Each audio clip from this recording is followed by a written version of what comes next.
Sandra Bargman. A few years ago, I wrote and performed a solo show called The Edge of Every Day, which was an exploration of the rough edges and contradictions we all face and grapple with. The show hit a nerve, and the relevance of the topic would only grow over time, more than I could have foreseen. So, here we are. Real talk with real people, sharing stories and perspectives that spark provocative invitations to leap out of what's safe, on the edge of every day. Thanks for listening. Hello, everyone. Thank you for joining me on the edge of every day here at NYC. Tonight, we are live in the Hive with international singer-songwriter and healer Peruquois for our 50th episode entitled The Edge of Both Worlds on this powerful date of 12/12/22.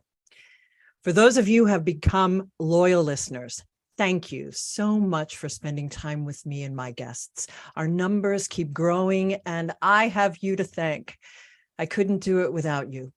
Please continue to share this podcast with friends and family, and take a moment to subscribe to my YouTube channel, Sandra Bargman, on the Edge of Every Day. And if you're tuning in for the first time, welcome to The Edge.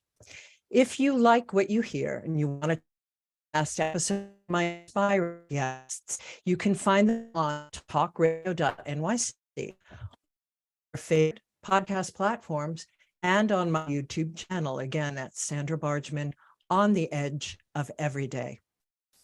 This is a show about pushing boundaries and exploring rough edges through conversations and shared stories with friends and colleagues.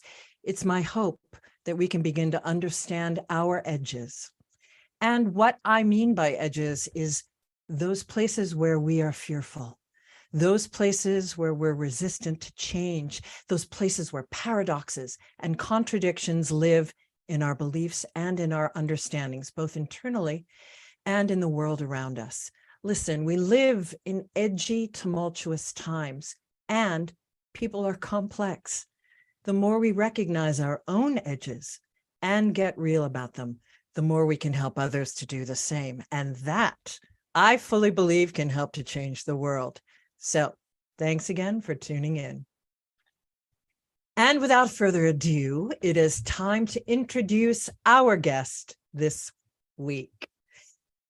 International recording star, composer, renowned wisdom teacher, accomplished female shaman, master of multicultural music, from jazz to Indian classic to a sound uniquely her own, Peruquois opens women to the part of themselves often long buried, or maybe never even discovered.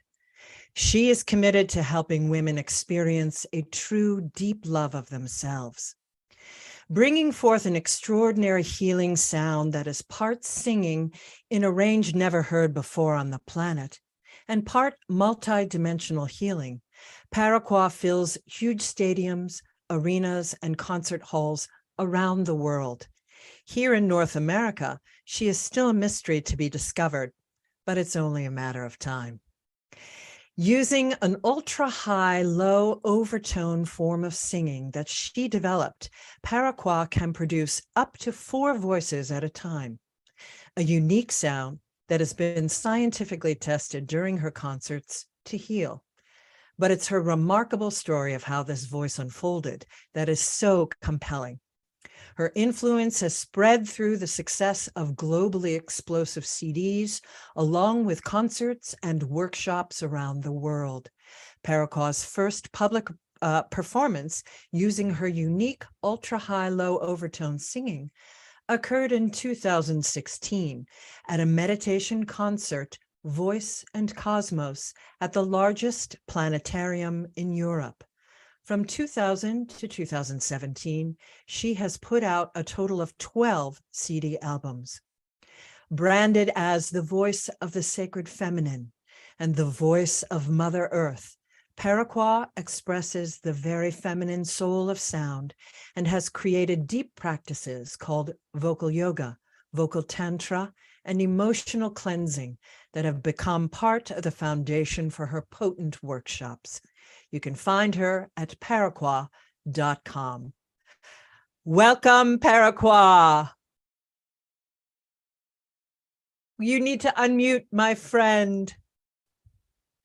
Very, very happy to be with you and with your audience. It's good morning to you. Yes, it's very good. And where are you tuning in from? Today I'm tuning in from Thailand. Oh, I love it. That's a beautiful background. We're envying you your warmth. Oh, last time I Russia, so I've definitely gone up a few degrees. Well, it's not too cold here, although we did have a glorious, glorious snowfall here in the Catskill Mountains that was just light and fluffy and magical. Oh, I love that. Truly, truly. When I'm in the tropics is the snow. Yes. Well, before we dive in, I like to tell my friends, my listeners and friends, how my guests have come to me.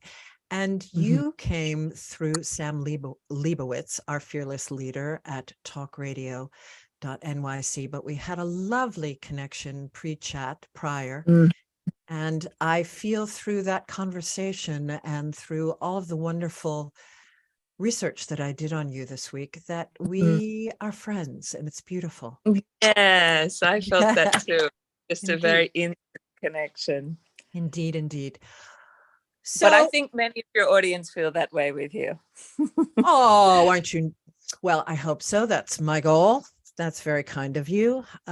We're trying to have some real conversations here, Peruquois. I mean, what else are we going to have in these days, these tumultuous times? Absolutely. Where people really need to get real, and they need to get real about the things that are the changes, the quick changes that we're going through here on Mother Earth. Oh, beautiful. She agreed. The bird behind you agreed. So anyway, my first question for you is one that I absolutely adore asking because it elicits such a vast array of responses. And given the times that we're in, and given the identity fluidity that we are embracing in our times, and given the identities that I know that you have moved through in your life. Today, in 2022, what identity or identities do you lead with, Peruquois? Do I lead with? Do you lead with? Identity for me has been one of those wonderful teachers where I built an identity, and in my earlier life, I've had a few. I was the jazz singer, and that identity got destroyed. The next identity that grew was I was very much the medicine woman when I was married to a Native American shaman. And after about maybe 12 years, I got so sick with that identity because everybody said, "You're so strong, you can help me to heal," etc. And it was a very, very heavy identity to carry, to be somebody for a lot of people. So I actually had to kill that identity, and I nearly died whilst I was doing it. And because when I was killing this identity, and it was a subconscious killing, because I just realized that I could not be this anymore, and it was not really truly who I was. It was me trying to fulfill a role that my first husband had put on me, the medicine man shaman. And when I faced it, it was like something inside was also dying with it. So I got terribly, terribly sick, which is often what happens when we're facing, and I have kind of a false identity that we've created, Yes. And my back collapsed. I got terrible fungus in my body. It was really close to death. And eventually that identity died. And it was terrifying because it was like, well, who am I if I'm not that, Yeah. And then out of that grew a whole new woman. And for a long time, I was very much the woman of Tantra and a woman of like a teacher for people. So I went from the medicine woman to kind of this very sensual teacher or feminine teacher to women.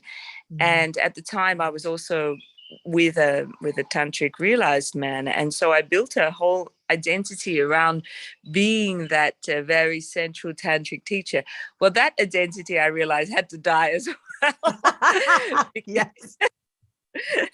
And that was yet another painful death, because what that identity made me realize was that I didn't need to be anything in terms of a something. Eventually, what it led me to was this enormous, enormous, enormous love inside.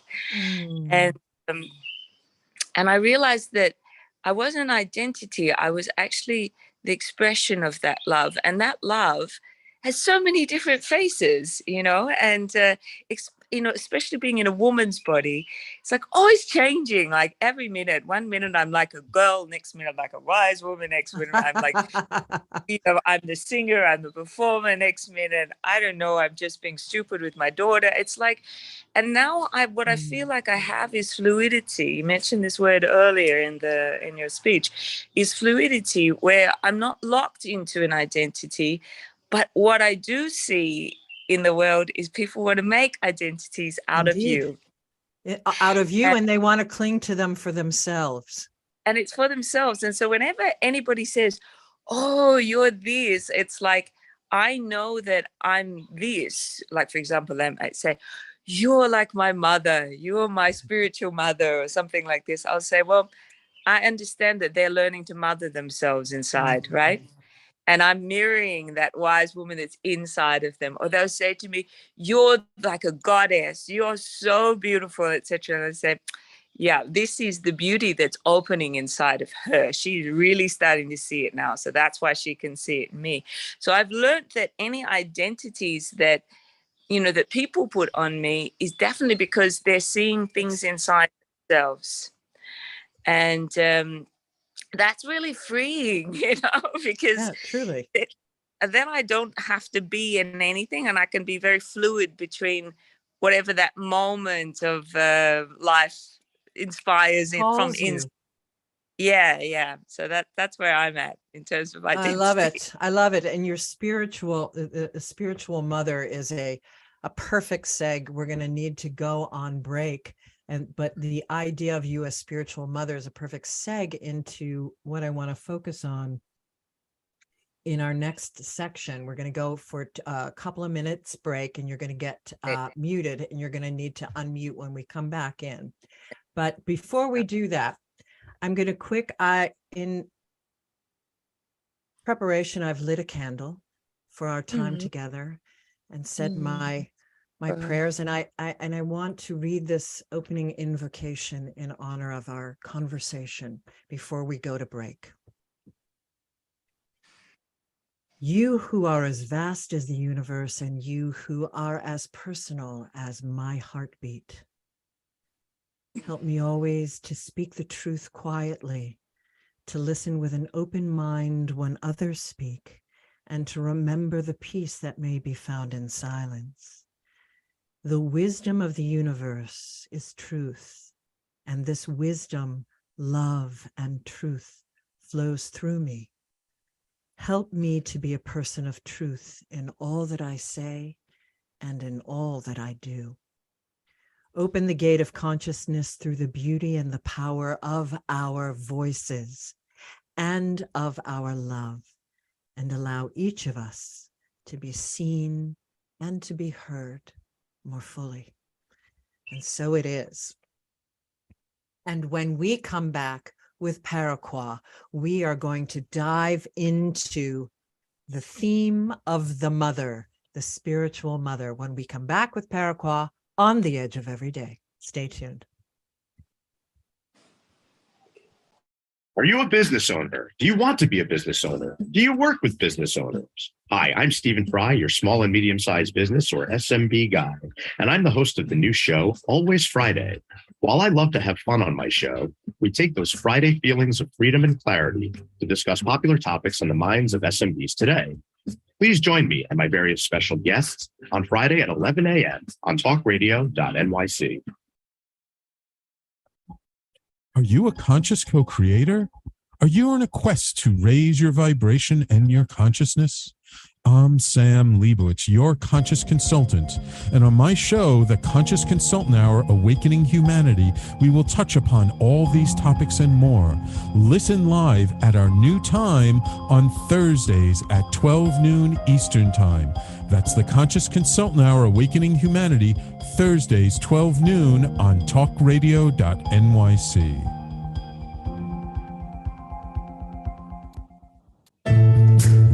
Are you on edge? Hey, we live in challenging, edgy times, so let's lean in. I'm Sandra Bargman, the host of The Edge of Every Day, which airs each Monday at 7 p.m. Eastern Time on talkradio.nyc. Tune in live with me and my friends and colleagues as we share stories and perspectives about pushing boundaries and exploring our rough edges. That's The Edge of Every Day on Mondays at 7 p.m. Eastern Time on talkradio.nyc. You're listening to Talk Radio NYC. Uplift, educate, empower.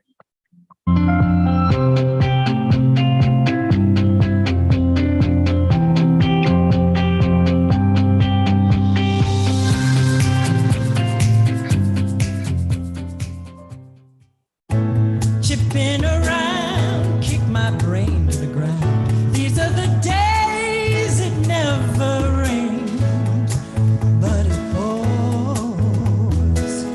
On the edge of every day. And we are back. And we are back. We'll need you to unmute. There she is. And we are back with the wonderful Peruquois, Frances.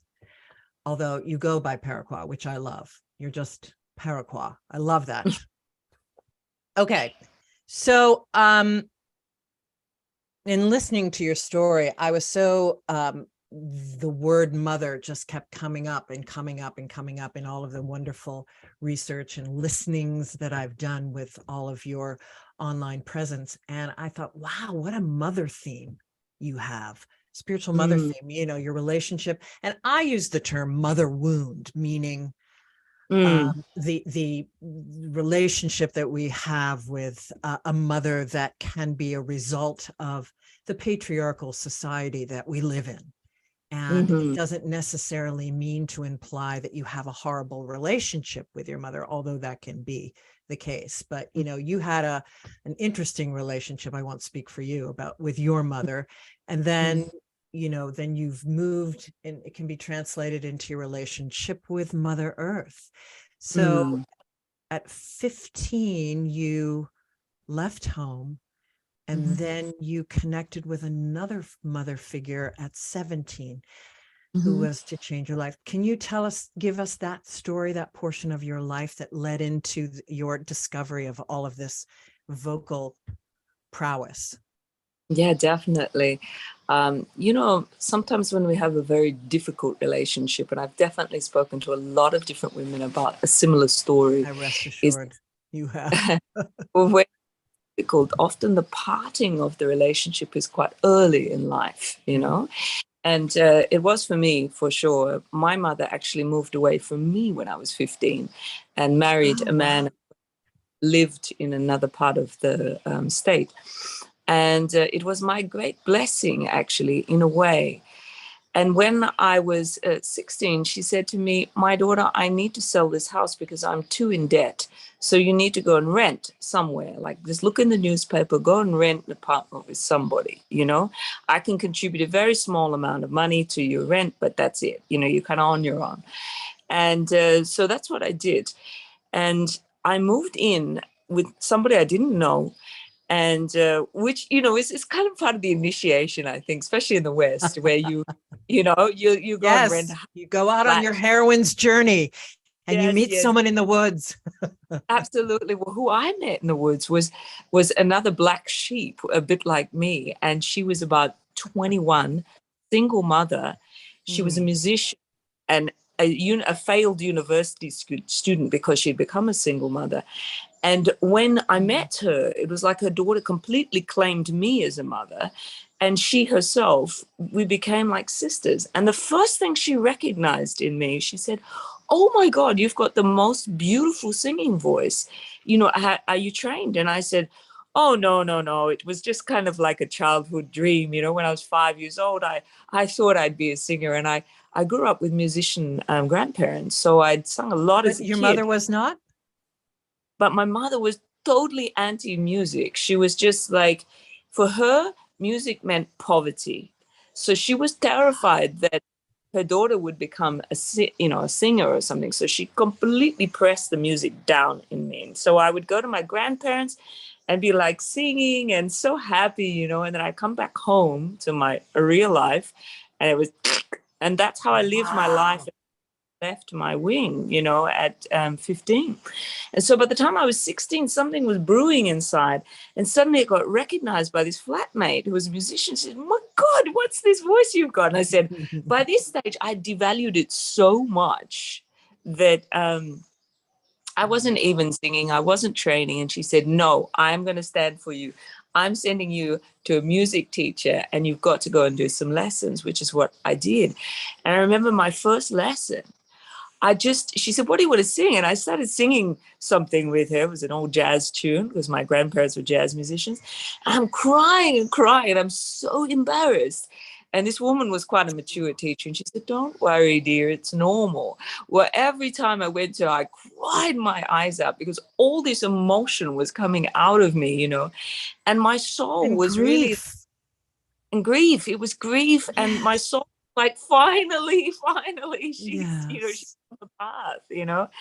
And well, I told my mother just before my 17th birthday, I said, you know what, Mom, I don't think I'm going to be a psychologist. She said, what? And I said, no, I think I'm going to be like a singing actress. And she laughed at me. She said, you don't have that kind of gift. You can't Oh sing. my goodness, Peruquois. Wow. And I said, yeah. And tomorrow I'm getting on a bus and I'm going to the other side of the country, which was 40 hours away. And I'm going to go to Neva, which was my mother's sister. And she said, what? You're going to her? She's crazy. And I said, yeah, I'm going to go and visit her. Well, I went to my auntie. I got off the bus and she said, oh, I have a surprise for you. I'm taking you to the forest for a week with some horses. Well, it was it was basically just before my 18th birthday now. And she said to me, I've had a vision. And she said, I've seen your life, and you're not going to be like a singing actress. You're going to be a jazz musician. You're going to be a jazz singer, and you're going to go to conservatorium. And, you know, you're going to then go to the biggest city in Australia, which is Sydney, and then to America, and then to the world stage. And I was like, Auntie, that is insane, because you know how much musical I have training, like, you know, a few months of classes. But you did. But it's impossible. And I did. Yes. So it was a year of really hard work, a lot of emotional cleaning, actually, at this stage, because in the same moment as I had this vision for my auntie, her boyfriend in that forest raped me. And I lost my virginity to the man who was my auntie was my dearest, like, inspiration. And I lost my virginity to her partner in that forest. And I was suddenly a mess, you know, but at the same time, my vision had, like, my inspiration had switched on. So it was all happening at once. And so basically I took a year to recognize that this calling was not just to sing for jazz, but to sing for healing, you know. And she made me write that vision down, and I did. And at the same time, I realized I had to heal the pain inside of me that I was carrying from this rape, that eventually I revealed to her. I kept her a secret for the first couple of months. But then I revealed, you know, yes, he raped me. And so that actually is what totally switched on my healing process, because I realized that I couldn't carry the grief and the shame inside of me that I felt. And what did I do to heal it? I went into the forest and I started to walk every day. And And I started to just let this pain come out of me. And first of all, I started using sounds, just like, oh, like grieving kind of sounds, you know. And those grieving sounds turned into like, oh, and all these strange sounds started to come out of me. It was kind of like somewhere between singing and sounding. And I actually started to let all of that grief and that shame, pain out of my body. And that actually began my real connection between the voice and healing. So it's amazing how the most awful thing can also be the thing that opens us up to some new understanding. Yeah, the dark nights of the soul, the major traumas on that heroine's journey that just kept going for you. So you did become a jazz singer, and you were a part of that world and lived in the city and really, you know, and grew that identity. And then we've got 2 minutes to break. So, but let's keep with this and we can pick it up after the break. And then you met someone who was to change your life and also contributed to all of this growth and connection with the healing and the voice. And how did that happen? How did that occur? It was with your aunt, yes? Actually, no, I'd already moved, but I was in the second step of the vision she'd made for me. So I was in Sydney, Australia by this stage on the opposite side of the country. But she was definitely a trigger. She said, there's a man coming and you have to meet. You know, she said, you know, she was a psychic, and she said, you have to go to this spiritual festival. It was a huge spiritual festival. Go to this and you will meet a Native American medicine man there. I followed her advice. And I went to this conference, and I heard this voice. That was the first thing. And I hear this voice, and I'm like following it, like I'm in a daze almost. And there was this big Native American standing on stage, fully dressed in traditional regalia with feathers and leathers and bones and everything. Central casting. At the end of his session on stage, I went to him and I said, listen, I've had this realization about this power of healing, but I have no idea how to use my voice for it. And he said, so what, you sing? And I said, yes. And I sang something for him, and he said, tomorrow I want you to come and stage with me and sing with me. I was like, oh, okay. You know? And so the next day I went to this conference, and he said, a little lady's going to get on stage. And this is just to show you that you don't need a voice to sing. If you have heartbeats, you have rhythm, right? And he called me onto the stage, and something profound happened. And maybe we need to go to break at this stage. We did something profound happen. Well, just finish the statement, because when we come back from break, I want to dive into your work with women and why your time is now in America and the whole. And you know, you've got to be doing your work here in America. But finish this story, and then we'll quick go to break. Okay. So what had happened just 2 weeks before was that I had stood on the side of the ocean on a mountain, and had gone into a deep calling, like, why am I so lost? Why am I so alone? Why am I so unfulfilled by the jazz? And this answer came through me and took me very deeply. And it came from all the elements. I started to sing with the elements, first time really in my life. Now, all that energy that had come up through me at that dark night of the soul, it rose on that stage 2 weeks later when I'm suddenly with this Native American. And this power came through me, and I started to sing in a different way than I ever had as a jazz singer. It was totally intuitive, as if this energy was rising up from the earth. And when I finished singing, he was blown. He just grabbed me and he said, we've many paths to travel together, many people to meet. This is our destiny. Oh my goodness. I have chicken skin, as we say, goosebumps. We must go to break, and we're going to move on when we come back. I so want to hear about your workshops, and I want to hear about how you discovered this overtone singing, etc., and what your how you're working with women and how you're helping women to break open and connect with their sensuality, et cetera, et cetera. When we come back, folks, stay tuned. We'll be back with Peruquois after this break. Are you passionate about the conversation around racism? Hi, I'm Reverend Dr. TLC, host of the Dismantle Racism Show, which airs every Thursday at 11 a.m. Eastern on talkradio.nyc. Join me and my amazing guests as we discuss ways to uncover, dismantle, and eradicate racism. That's Thursdays at 11 o'clock a.m. on talkradio.nyc. Are you a small business trying to navigate the COVID-19 related employment laws? Hello, I'm Eric Sauber, employment law business law attorney and host of the new radio show, Employment Law Today. On my show, we'll have guests to discuss the common employment law challenges business owners are facing during these trying times. Tune in on Tuesday evenings from 5 p.m. to 6 p.m. Eastern Time on talkradio.nyc.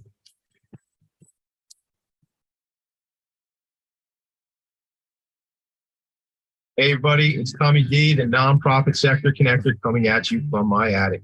Each week here on talkradio.nyc, I host the program Philanthropy in Focus. Nonprofits impact us each and every day, and it's my focus to help them amplify their message and tell their story. Listen each week at 10 a.m. Eastern Standard Time until 11 a.m. Eastern Standard Time, right here on talkradio.nyc. You're listening to Talk Radio NYC at www.talkradio.nyc. Now broadcasting 24 hours a day.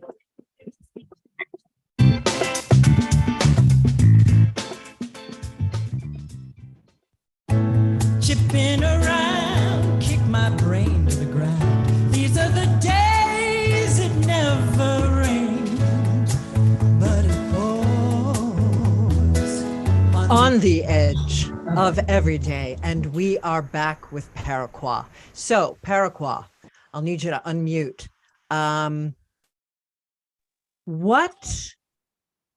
So in working with primarily women, I understand that this is for both men and women, but it's primarily, your call has been to work with feminine spiritual awakening. Tell us in your description, what is that? It's actually very, very simple. It's a restoration of a true woman's nature on the planet, Yes. right? Yes. We are innately connected to the planet, whether we're men, whether we're women, and both of us have forgotten. And it's like the energy of the body has gone more up and up and up and up into the mind. Brain. Yeah, the thoughts, thinking, which is why we see such a psychosis on the planet, such difficult times. Because this connection is truly, the feminine connection, whether you're a man or a woman actually, is through the body. And the body is made up of the same minerals as the earth. We carry this energetic flow from the earth, the vibration field of the earth. And of course, we have our own soul. But it's very much, the body is intricately, the health, the both physical, spiritual, the sense of joy and happiness is totally connected through the body and through our being in the body, not just in the mind, but down deep in all of the centers of the body. And feminine energy is built so beautifully in our body that we are built in such a way that our sexual centers, our vagina, our womb, our heart, our breasts, are built for connection, for pleasure, for love, for the flow of love. And something I realized just before I met that Native American medicine man, was this enormous love flowing up. It's totally unconditional flow from the planet.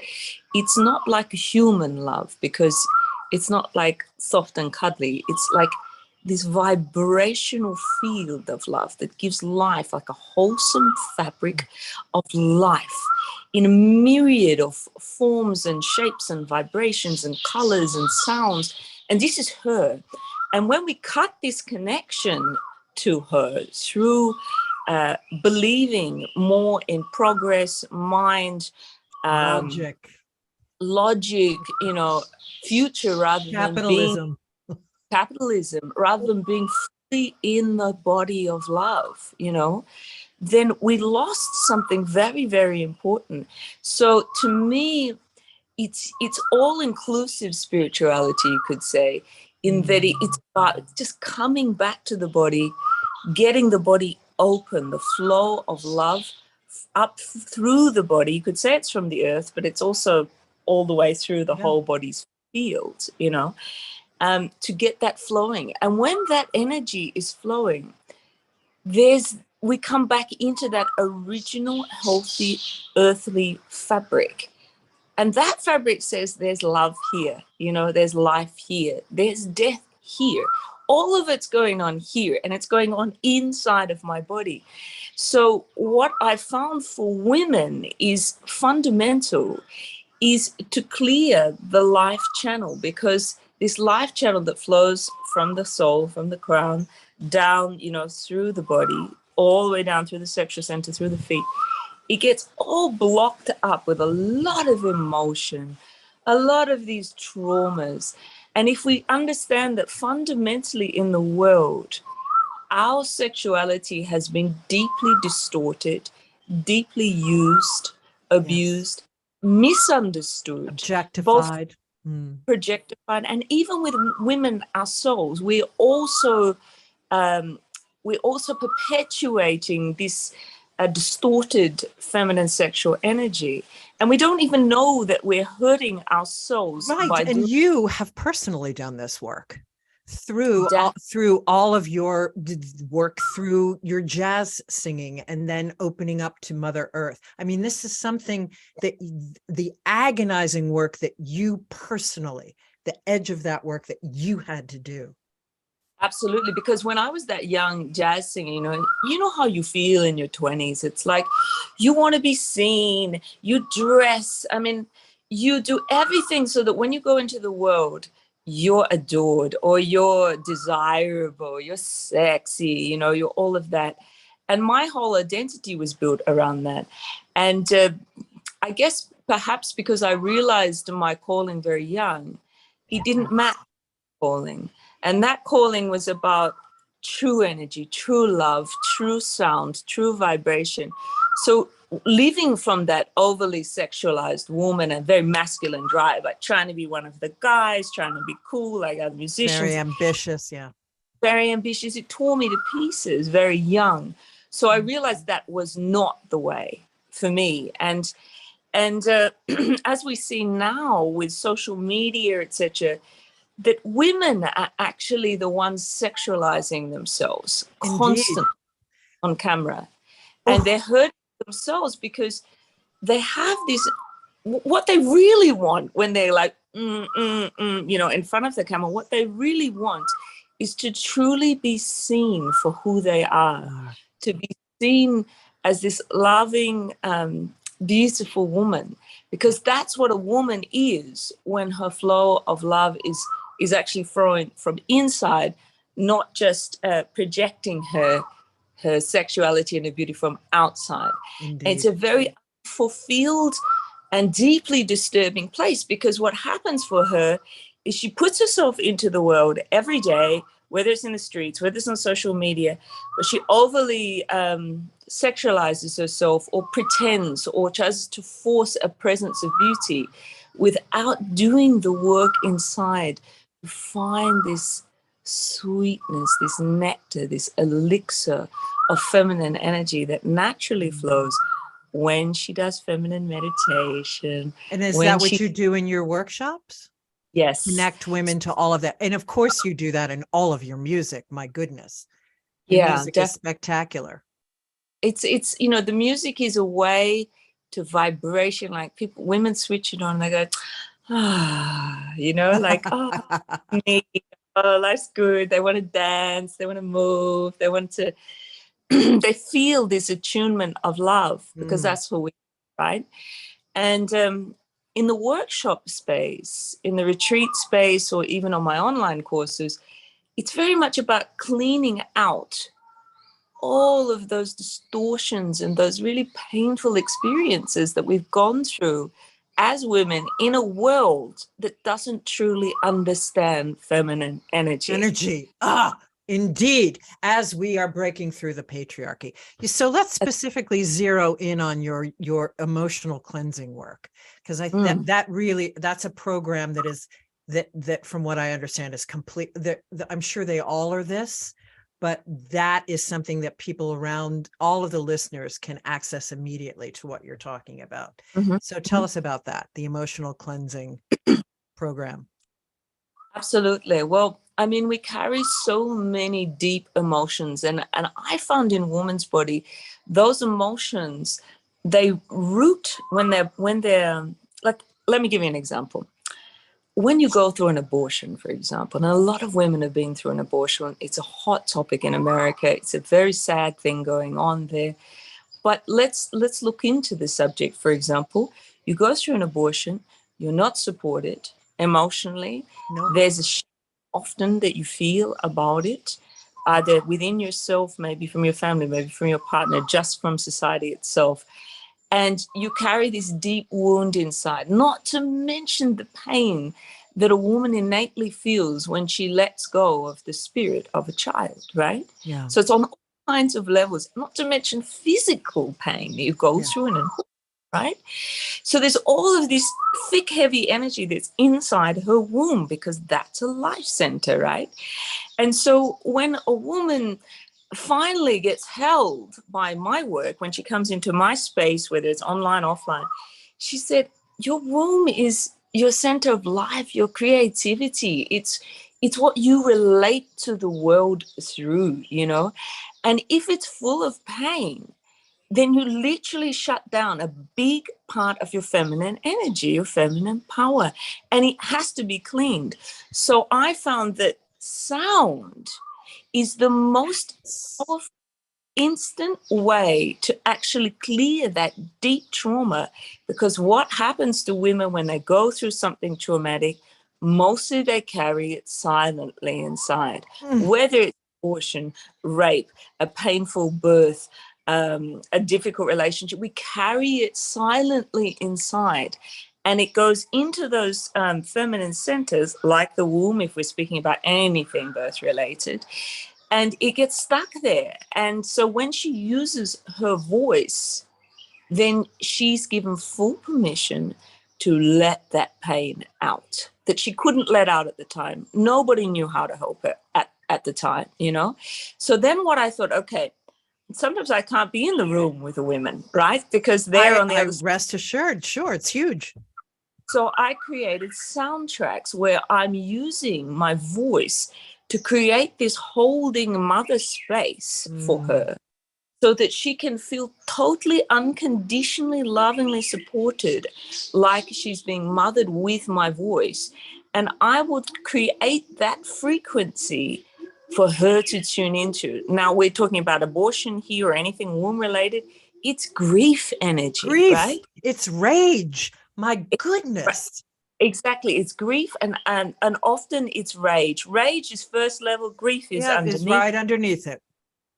And when she's given permission, and I'm starting to tune her into that, these kind of vibrations, I created a whole soundtrack around grief for her to completely go inside, and I'll take her in through like a trance-like meditation process, so she can enter her womb and her body and start to let go, and then let that womb come into a voice, like let it have its voice. And the sounds coming out of her are sometimes phenomenal, because often phenomenal.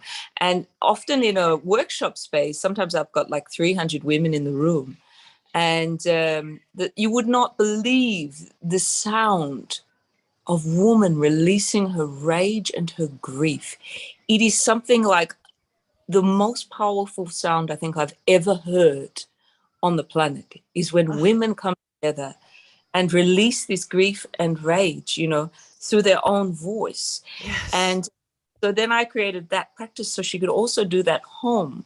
And then one of the most fundamental things for us women is to feel that we are held. So I always invite into this kind of practice a girlfriend, somebody that she feels like a mother figure or a friend that can hold her womb, so it says to her body, it's okay, my love, you can let go, you are held, So I created a whole series of emotional cleansing practices. I've spoken about grief, that's one emotion, right?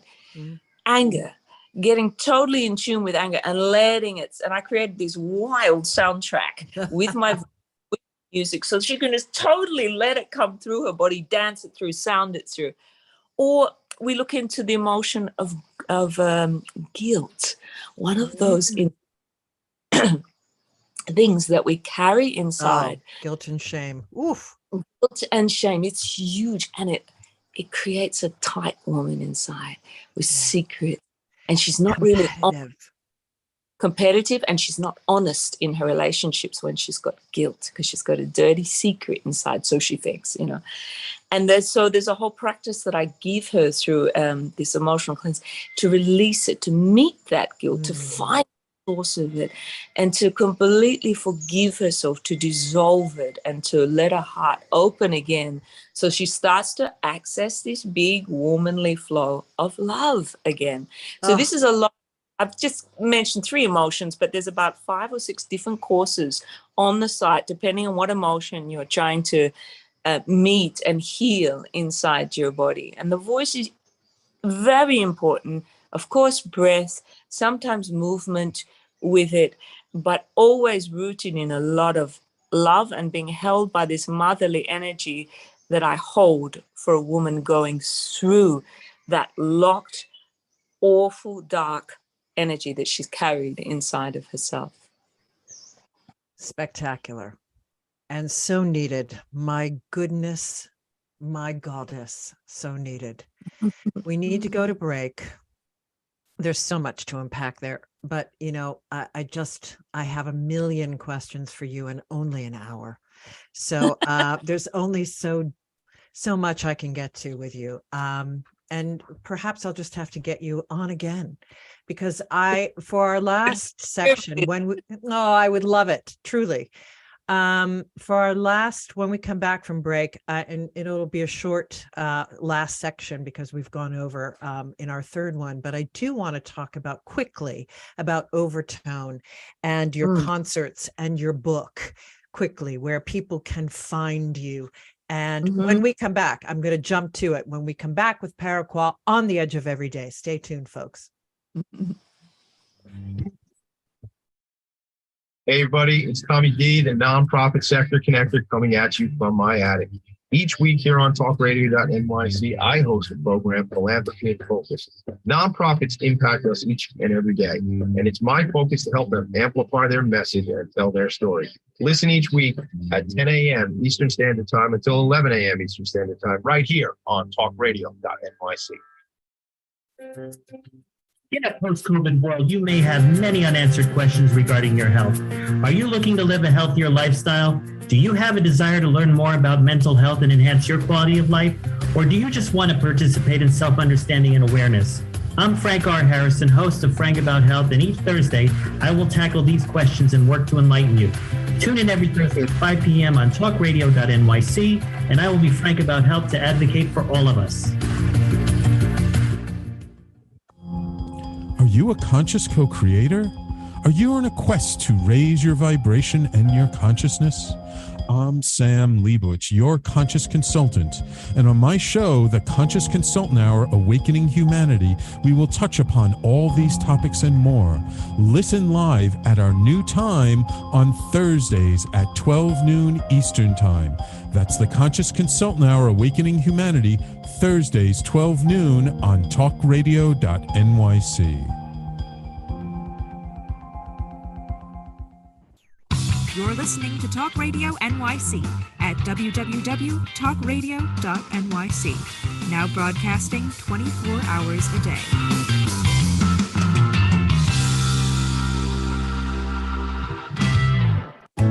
Chipping around, kick my brain to the ground. These are the days it never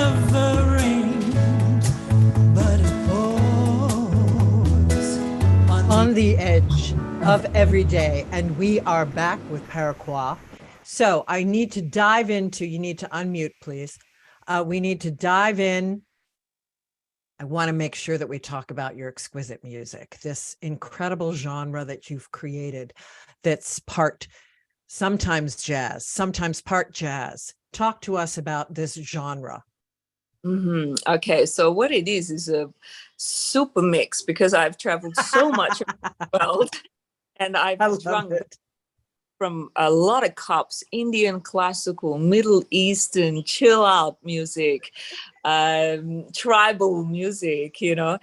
And so it's a blend, but always at the center of the theme of that blend is waking up, is celebrating life, love, supporting this energy growing in us to make us bright, to make us shining, to open our heart. So it could be in the style of R&B, it could be in the style of Middle Eastern dance music, it could world beat, all of it. All of it. Because, I mean, that's what when you said about your identity, I think it reflects in the music as well. I'm not locked into that. And musically, I'm not locked into a style because my big question to the Mother Earth was, what's the source of sound, And she has many, many vibrations depending to where you go to in the world. We look at all the different musical expressions on the planet. And so I've been a drinker of all of these different cups, but at the center has always been, how can this music not only heal people, but it's part of my own healing, So when I've gone through thing, I've composed. I go through an experience, great love, I compose. Leaving my love, I compose. Yes. Birthing a baby, I compose. It's like, and then it went a little bit deeper again beyond the lyrical world, because I started to work a lot in countries that do not speak English, right? And I started to merge this world of practice where I'm giving women feminine practice, as you know, and then these soundtracks that are not with words, but are vibrational to tune to the body. So if I want to wake up the centers in the woman's body, for example, I want to wake up her womb energy. I found the vibration of the womb, and I found that it had overtones to it. It's not just one layer, it's like a deep spinning cosmos, And so I created a soundtrack to activate. So literally through the voice, my voice started to split into 2 or 3 different, or 4 sometimes, different overtones. And even though physically it looks like I'm singing one sound, but I'm layering the voice with those overtones because I've tuned in to the depth of the vibration of the womb. Or, for example, the vibration of the heart, which is so light. It's so bright. It's so beautiful, the heart, in its magnetic field and the energy of the heart. So I'm tuning into the vibration of the heart.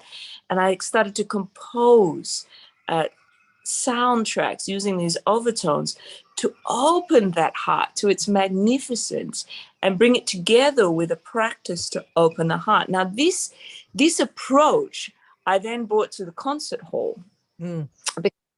Up until that point, I'd mostly been singing very feminine, sensual opening music. And most people came to me then because they loved the music, they loved to dance to it, they loved to cry to it, they had realizations and healings and things. But then I realized that actually I could bring that music, that kind of singing, lyrical kind of music, half the concert, and then the other half take them right deep down in. Yes. And so I take them into meditation at the same time using my voice. So sometimes I'm speaking them in, I'm giving them an actual practice to open their heart. They're breathing with me. And then I'm tuning different centers in their body with my voice, opening those centers. For example, opening up the heart, and you'll see like it looks like this, and everybody in the space, sometimes 6,000 people, opening the heart together. It's a profound energy. I mean, people are undulating, crying, sometimes orgasmic, or I'll then, once they've come inside the body, very deeply resting, starting to know their inner cosmos, that inner beauty, that inner stillness, that silence, that flow of love, then I'll start to tune with very high overtones, the opening of their pineal gland, the opening of their crown to the soul, until they're flowing very beautifully. And at the same time, on screen, I have which is new technology, an auric field projector. So there's a special little box in front of me that is capturing my auric field as I'm singing, and it's projecting it on a massive screen. So they're seeing an overlay of my body, my auric field, and the vibration of my voice as I'm singing. So it creates this awareness directly as you're sitting in the audience that I'm not just the body, that I can see the vibration. This is me, you know? So that's very much, it's a very unique approach that I'm bringing into the world. Unique indeed. And so people can experience their inner cosmos directly. So often people who don't even meditate say it's the deepest experience that they've had. And now we've also started to document it with scientists, seeing what kind of changes are happening. And it's radical what's happening in one. Absolutely. Unfortunately, I have to interrupt you because we're at the end. And this, but it pains me so to interrupt, because this is, I could just go on and on and on with you, but I want people, we've got a minute left, so people can know where to find you. And they can Google this glorious woman and hear more about this story. And I'm going to have her back on if she will agree to come back on, and we can dive into more of this work. But people can find you at Peruquois, Peruquois.com. It's going to be in the show notes. You have a wonderful, glorious YouTube channel with all of your videos, etc. You've now got a book out, which I just discovered. It's not yet on your website, but but it will be soon, I'm sure. Yes, that one's in Russian so far, so we weren't really. Yeah, but yes, if they go to Peruquois.com, all that I just spoke about, this experience of opening, these voices and things are all inside these special courses. So if you look, you'll find this mix of voice, practice, breath. Maybe I have 15 online courses. So go in there, look at what you are feeling you need to help to heal in yourself. And every course has 2 or 3 free classes. So you can see, is this for me, and to support you on your journey of opening up your womanly energy, opening up that sensuality and healing a lot of that trauma. Gorgeous. Absolutely gorgeous. Thank you so much for coming on the edge of every day and sharing your wisdom and your beauty and your insights and your talent. Thank you. Any last words quickly for our audience before we say goodbye? Well, I suggest you just put your hand on your heart today, like many times today. Take a deep breath and tell your heart, I love you, my heart. Gorgeous. And to our listeners, with your hand on your heart, we at talkradio.nyc love you. Thank you for spending this hour with us. Remember, you are always at the edge of the miraculous. See you next time. Stay on.